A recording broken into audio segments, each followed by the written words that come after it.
guys, if you're watching this video, I didn't think that you had the best balance.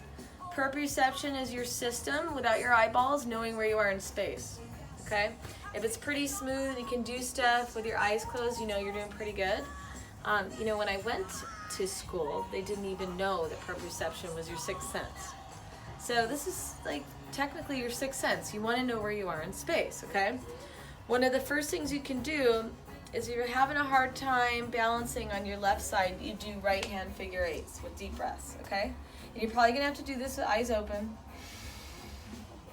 So it's that I'm slow and controlled through the wrist. I don't want to bend or be choppy or not bend or do this kind of stuff. It's a nice slow and controlled bend, and that graceful move is what we're going for here, okay? So you do your right hand if you can't balance on your left side. You do your left hand if you can't balance on your right side, okay? And it's pretty easy to check that. You close your eyes and see. And some people go, nope, if I try harder, I can balance harder. And that's just, no. It's not that you're not trying hard enough. It's that we just have to link it up, and it will change as the day goes on based on how often you're using which hemisphere, okay? So that's a good balance drill. The other one is for your knee. Now, I recommend having something like a chair nearby, but if you've had a sprained ankle or a meniscus tear or a knee injury, you probably need to do this. And we look straight ahead, bringing the hand down the knee, coming up. And there's a wobble when you destroy the ligaments in the knee. You know, it's not, oh yeah, I didn't break it, so everything's okay, I just sprained it. No, that's horrible. Sprains are 10 times worse than a fracture. And the sprained tissue, or the little ligaments that hold this together, they hold your balance nerves and you rip them. So you have to grow them back, and you're not going to unless you actually go out of your way to do this exercise, and then you grow them back. So again, stay close to a chair, look straight ahead, you take your opposite hand, and watch my hip here. I'm going down into my hip. All right, people say, yeah, that's easy, I do that. Okay, that's not the exercise. You're skipping the entire balance part going into the hip going down. Or they cheat and look at the ground.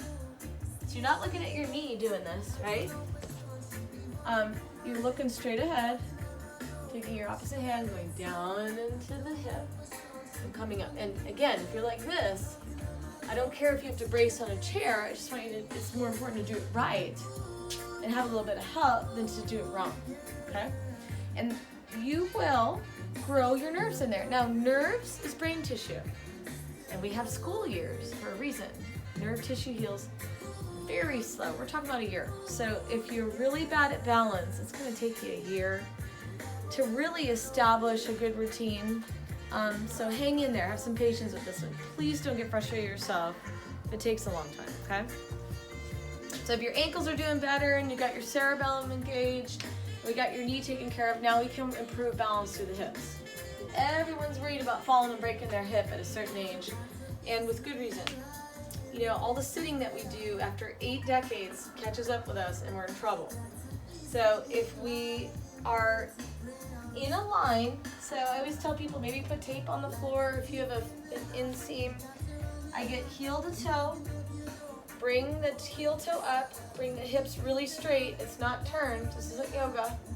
We want the hips actually lined up. Now I'm tightening my abs, my body's elongated, right? And I'm balancing. And you want to be able to do this and take your eyeballs away and kind of have your hips feel where they are in space, and then you turn around, okay? And I count to 10, you know, maybe 1, 2, 3, 4, 5, 6, 7, 8, 9, 10, and then I've done it long enough. Now, sometimes I have to have a mirror in front of me, especially if I'm doing this kind of stuff. You know, some people are cheating and turning their hips out. You want your hips totally lined up, heel to toe. Okay? And then when you start getting really good at that, you take your eyeballs away, and then you know you grew the nerves in the joint, knows where it is in space. Now, if I go to get in a car or if I trip on a stone, I recover, I don't go down and break things. It's pretty cool. You get like, your reflexes improve, your balance improves. Some people do a lot of yoga and they can do like one leg stand. They can even get down and balance, right? If you practice long enough, you can do it. I mean, I've torn mine quite a few times. I just put the effort in.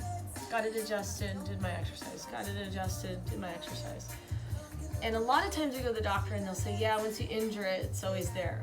It's only true if you leave it there. So if you're rehabbing the nerve and we're lining up the joint and the ligament tissue gets taken care of, you'll be fine and get your function back. So that really improves balance. Again, give it a year, give it some time. We're going to be like your cheerleaders and we'll coach you on it. Just make sure you get that stuff in. It shouldn't take long at all. 10 seconds.